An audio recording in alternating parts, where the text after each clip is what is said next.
Hey there, super friends. This is Joey with Last Point Gaming. Today is Friday, March 30th, 2018. So I missed a couple days words are hard. I missed a couple days this week because, dental work and then soreness from dental work. But I'm back. And today I'm going to talk about Team Modern Super League from this week. I don't know how long I'm going to talk about this, but so it was a really good showing this week, which started out very unevenly slanted. The Brew Crew was just getting their asses kicked by MNVA. Like, Corbin and Seth's decks Corbin went first through the breach into one of the 2 of Spell Pierces in Emma Handy's main deck and got boned for it. And Saffron Olive's deck was just serving him up crap. Like, he had, I'm not shitting you, it was like 4 land draws right in a row, and just couldn't draw into any of his pieces he needed. And then came Todd Stevens playing her with Green-White Value Town. So, I mean, maybe I shouldn't even be giving this any legitimacy by talking about it because people in chat are just awful. By the way, for the record, my Twitch handle is Sparrow, Spayroe. If you ever see me acting like an asshole on Twitch chat, feel free, call me out, put me on blast for it, and associate it directly to me. Because that's the problem with this shit. Is the reason people act like dipshits in these chats is because of anonymity. They're cowards. Like, I'm sorry, but if you're gonna say awful, vile things about players, or insult them, or insult their gameplay, or insult their skill level, at least have the intestinal fortitude, is what we used to call it, to be all inclusive of all genders, to own up to it and associate yourself to your words. Yeah, Jeremy said awful things about people on the internet, but you gotta give the guy credit. At least he put his face on it, and he owned that shit. And it ended up having consequences for him, but if the community has decided that this behavior is unacceptable, and you choose to engage in it, it should have consequences. So in any case, part of me just doesn't even want to give this any legitimacy, but part of me really wants to, I went back and took a look. I had the chat up. I was trying to, watch for people saying things, but I just naturally tune out the Twitch chat so much that even when, trying to focus on it, I'm like, oh, but there's exciting things going on up here in the video. But, I mean, I definitely did see comments. You know, I'm not saying that they did not happen or by any means, because they did. And I'm not saying that the other players weren't also slammed, because they were. Because, again, this is how Twitch chat works. Oh, what the fuck? What? This ramp is never backed up. Why is this backed up? What is going on? This is unacceptable. Alright then. Weird. But there was a moment where it was the last game of Infect versus Green-White Value Town, which I honestly don't recall if it was game 2 or 3. I don't know if he took a game off of her with Value Town or not. It was the last game. He kept a really sketchy 7 cards. I look at that hand and they're I think, did you misclick and click keep when you meant to click mulligan? But I'm not Todd Stevens, so I don't know. Maybe there is a perfectly reasonable explanation from him as to why, yeah, okay, it looked bad, but statistically speaking, I had, X% chance that it was going to go this way, which would have been awesome. I don't know. I have definitely kept I've kept hands that I'm like, man, this hand is one land away from being fantastic, and just hope for it. But that hand was 2 or 3 lands away from being playable. in my opinion, just my looking at it. But again, I'm definitely not Todd Stevens, and I think we can all agree that he is a more experienced and better player than I am. So maybe there was a good reason for it. I don't know. But it looked like a really sketchy hand. I believe Emma ended up having a mulligan a bit. I don't remember clearly. I went back and watched it yesterday because I was going to do a cast yesterday and talk about this, but things happened.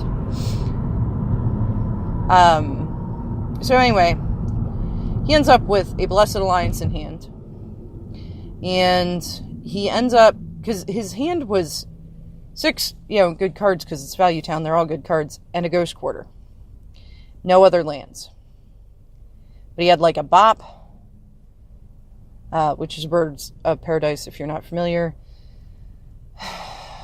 I think he had the Blessed Alliance in the opening draw, which maybe that's why he kept it. I don't know.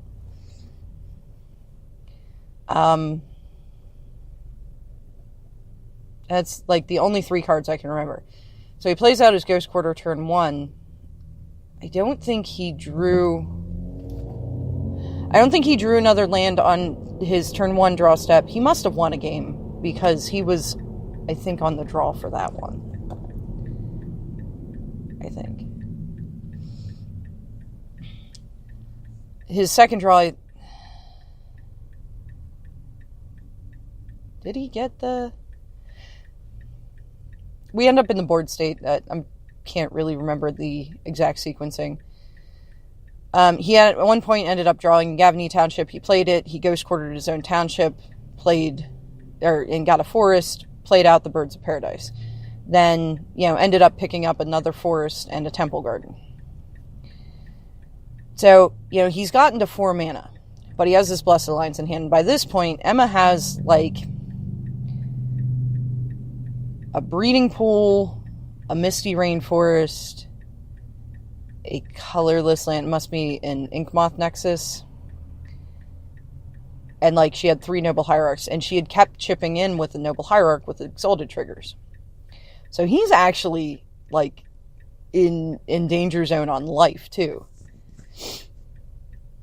So he has this Blessed Alliance, and he keeps holding up the mana for it, which he kind of needs to. There was a turn, he had 3 mana, and everybody's like, why didn't, he played the Engineer Explosives or anything else, because he passed with all 3 mana up. And it was because he was going to flash out the Aven Mind Sensor. He had the Blessed Alliance he was holding up in case he needed it.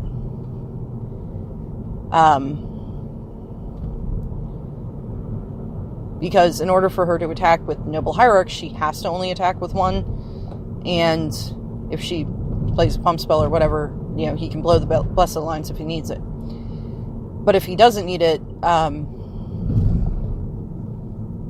want to say by that point she had the Blighted Agent out, but she wasn't attacking with it, but I could be wrong about that. Then he can play out the Aven Mind Sensor, which he ended up doing. So now at least he's got a creature on board that, is more than 0-1.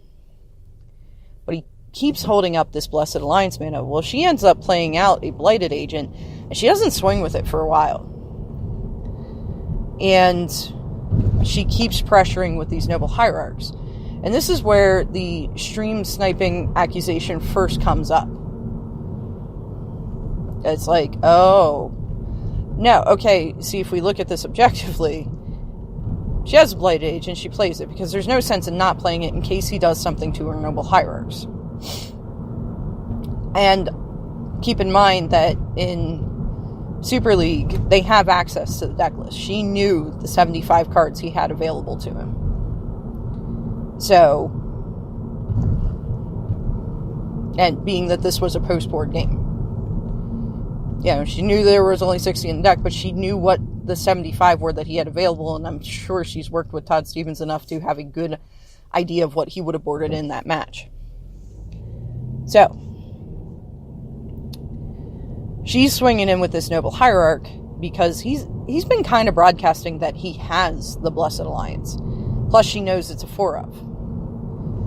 I don't recall if it's a 4-of in the main deck or if it's a 4-of between main and sideboard. There are 4 available copies, and obviously that's going to get put in. So she keeps pressuring him with this Hierarch because it's working out.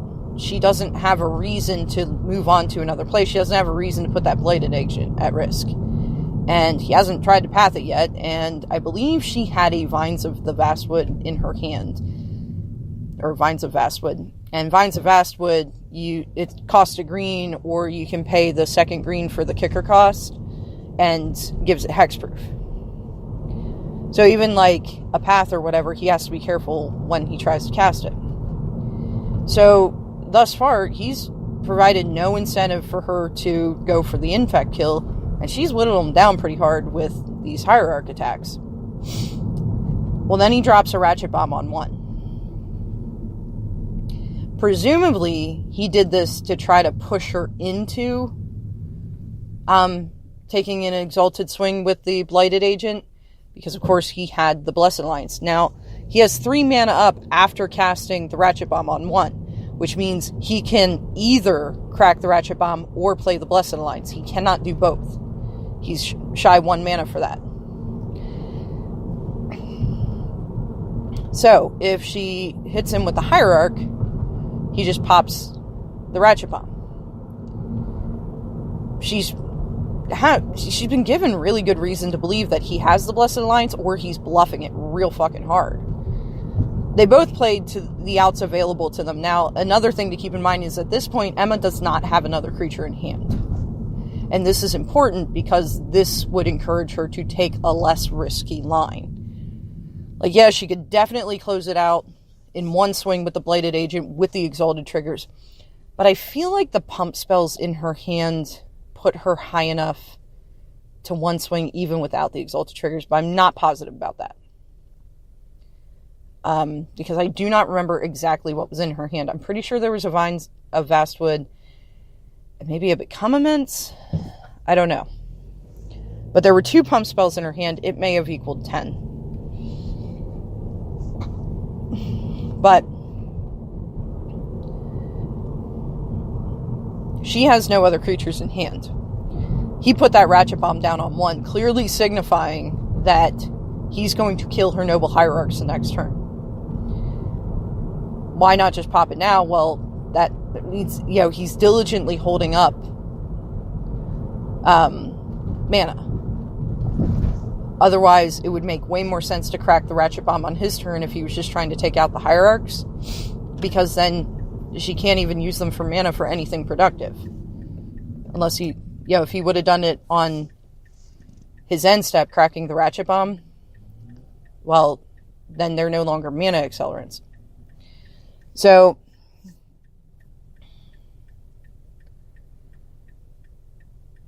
she swings in, and she swings in with the Blighted Agent and 2 Noble Hierarchs. And this is where the stream sniping accusations get real hard. Well, here's the thing. He put the answer to the Hierarchs down on the board. He broadcasted that they were going away the next turn.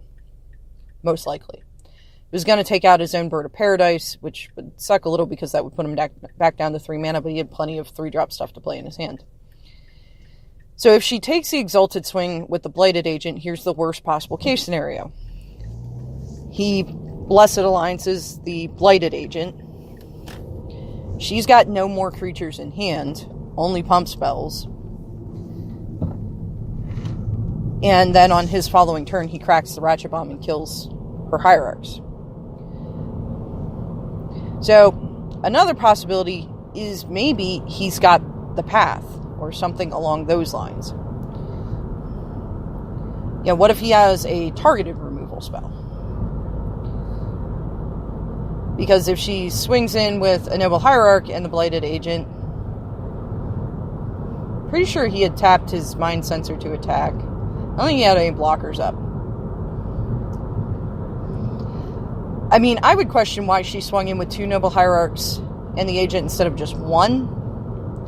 Especially if she knew the contents of his hand. She knew that the second Hierarch would be the second attacker being the first Noble Hierarch would have done it. But I'm assuming what she did was say, I need X mana to cast my pump spells and kill him with Infect. So I need 1 Noble Hierarch and my lands to do that. So these 2 are just going.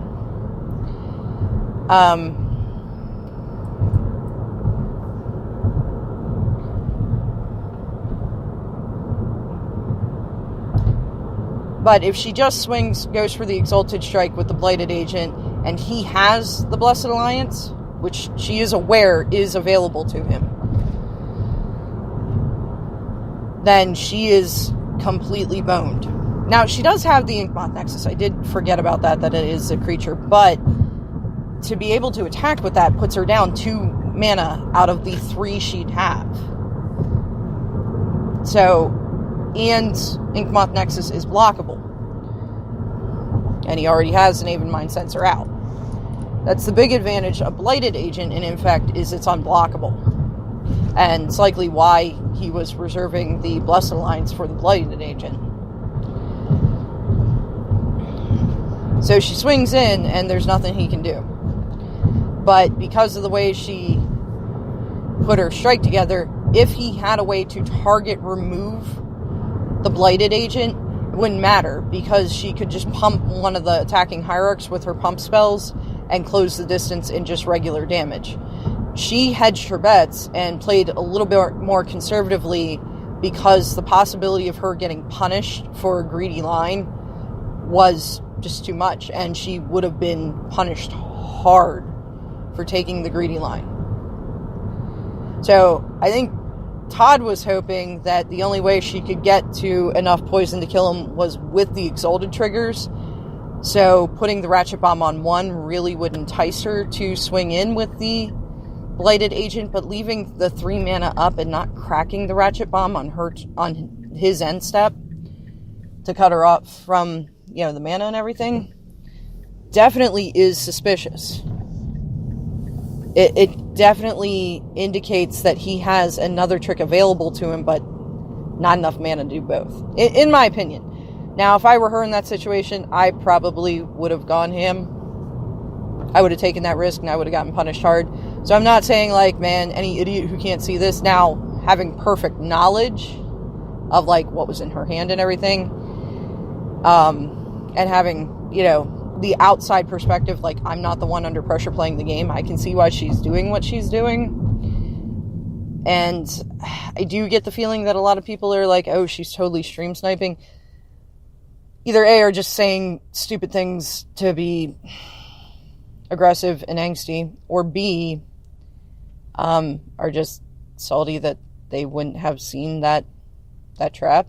I don't know. So in any case, I don't think she was stream sniping at all. I think that attacking with 2 Noble Hierarchs and the Blighted Agent when really she only needed to attack with 1 is kind of even more of an indication that she was just taking as conservative a line of play as she could. The lowest risk for the maximum reward. She was insulating herself against it because at that point she couldn't afford to lose that Blighted Agent. The game gets a lot harder for her if she does. So, yeah, that's my thoughts on that. So, today in Terran Stream, we had a Netters versus Brewers discussion. I was alternating between desperately trying to get us off that topic and participating. I know, that sounds off, right? At first I was like, okay, well, we'll discuss this. And I don't know, there was a guy who's just, very, very insistent, no matter how you framed it to him, of, look, I get that you enjoy brewing, and, I get that you don't like playing against net decks, but, can everybody just have their own thing and be happy about it? He just wasn't getting it. He's like, yeah, net decking requires no skill. I beg to differ. I completely do.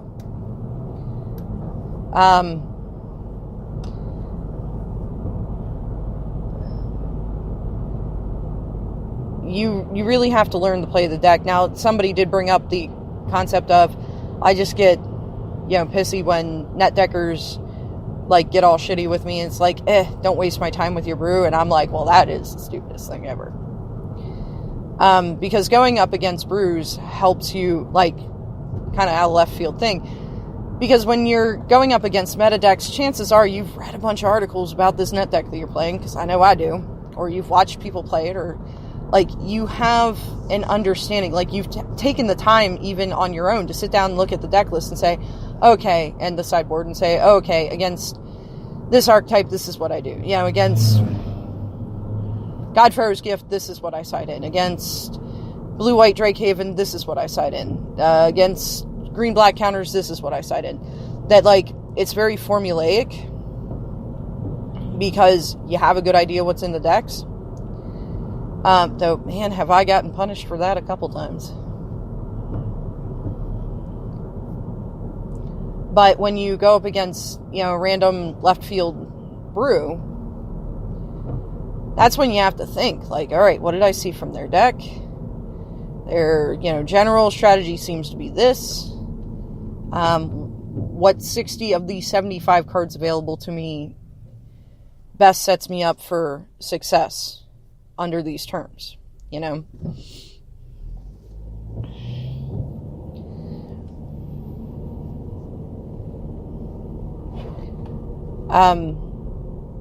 Now, don't get me wrong, sometimes you run against brew decks that, like, you can tell it, you know, it's like one of my old decks, that it wasn't so much a list that was put together and thought of as a list. It was, well, let me look at the cards I have available, and okay, this card's kind of cool, what can I build around that? And that it's not even an incredibly cohesive list, so much as this is all the blue and white cards I opened in this box. Ta-da. And it happens, especially players kind of new to the game and everything. And even still, I'm not a jerk to people because, God, can we just stop doing that? You play against them and, you know, try to give them some advice here and there, and but also be careful giving unsolicited advice. I know sometimes I used to get annoyed back when, like, we didn't have a lot of money. You know, we were living all right and everything, and I had money to go to F&M, but I didn't have money to drop $200 every standard season on building a new deck. And if you've been following, $200 for a standard deck, you're still probably not looking at a tier 1 deck if you need to buy all the good cards for it. You know, all the rares. So, yeah, I just didn't have the money to do this. So I tried to budget my decks as much as I could, and I played mostly with cards that I had opened. But when looking for individual cards to fill out a deck, if it's like, well, you need Tarmogoyf, I'm like, if I would say try to put Mana Gorge or Hydra in place of the Tarmogoyf, what would I have to do to make up some of that missing value? So, a lot of times when I would get advice about my deck, and it's like, oh, you're playing these shitty dual-colored lands when you should be playing these rare dual-colored lands that are like $20 a piece, or even $10 a piece. Hell, even cards that were $5 each, I was like, that's a lot of money for one card. So, sometimes the advice, like, a lot of times I'd smile and nod and say, okay, thanks. Every once in a while I would try to explain to somebody, like, yeah, well, I can't afford those. Like, it's cool. Like, I appreciate you, you know, trying to help and everything, but I'm just okay with losing. Like, I'm alright with this. But, you know, so even giving advice, just be careful how you come across. Because if you're looking at their deck and you're like, wow, your entire deck costs less than $10, telling them that, you know, what would really make this better, this, you know, $20 card, yeah, they probably know and don't have it.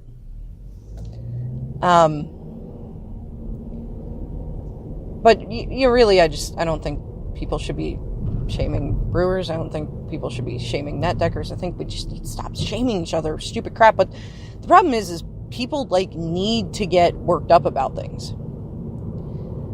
You know, like, there's always going to be a level of discontent. It's like, you know, last week, the whole handshake thing.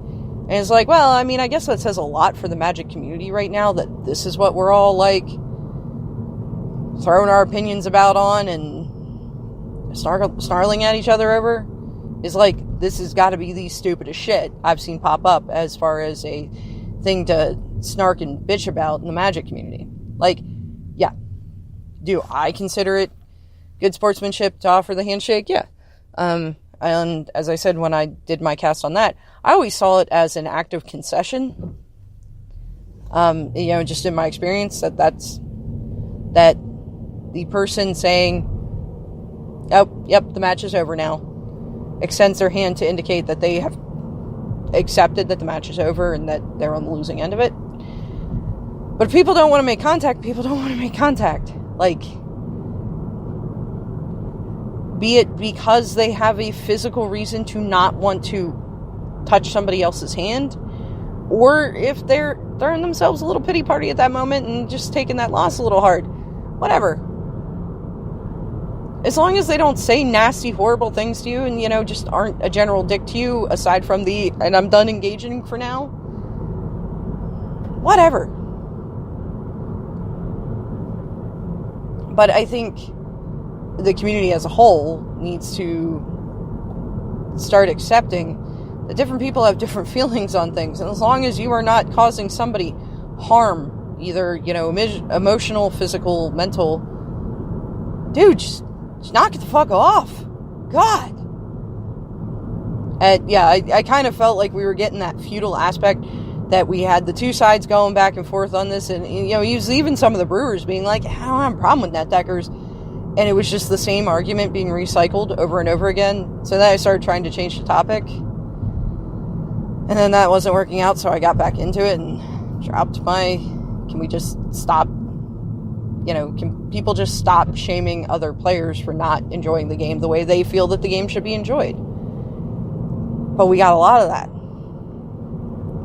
We got a lot of, this is how I think the game should be played. Cool. Good for you. Play your game that way. But you're not playing like me. Well, I don't have to. The rules do not push me in such a way that says that in order to partake in this, I have to play this way, and I like playing this way. So I'm gonna play this way. Like, just calm the fuck down, people. just mellow out a little bit. So that's still my feelings on all that. I don't know. I've done episodes completely about this argument, and I swear to God, this one, people were talking about the handshake argument pops up a lot. This is the first time I've seen it. But netters versus brewers,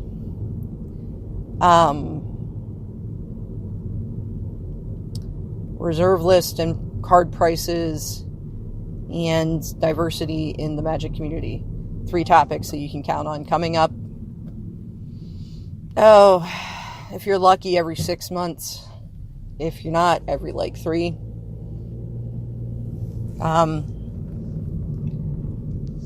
Basically, when people run out of actual current events, they revert back to one of these tried and true topics that will shortly get a discussion going that almost always turns into an argument, because I don't know, unfortunately there's a lot of times, especially online, especially over social media, the art of discussion just doesn't seem to be there anymore. It's like, and maybe this kid in the chat didn't mean to come across this way, but he really came across as, this is my opinion, and there is no room for any deviance. That, a couple of us are trying to explain to him, hey, look, I get that you're into brewing and everything, and, okay, I get that you don't like playing against net decks, but, you're being insulting and argumentative, and I don't know, but maybe he wasn't meaning to be. Maybe, his tone was misperceived or whatever. Oh my God, am I tired of that argument. Anyway, though, I'm home, and I'm going to cut this one off here. As always, if you made it this far with me, thank you very much for listening, and hopefully I'll talk to y'all on Monday.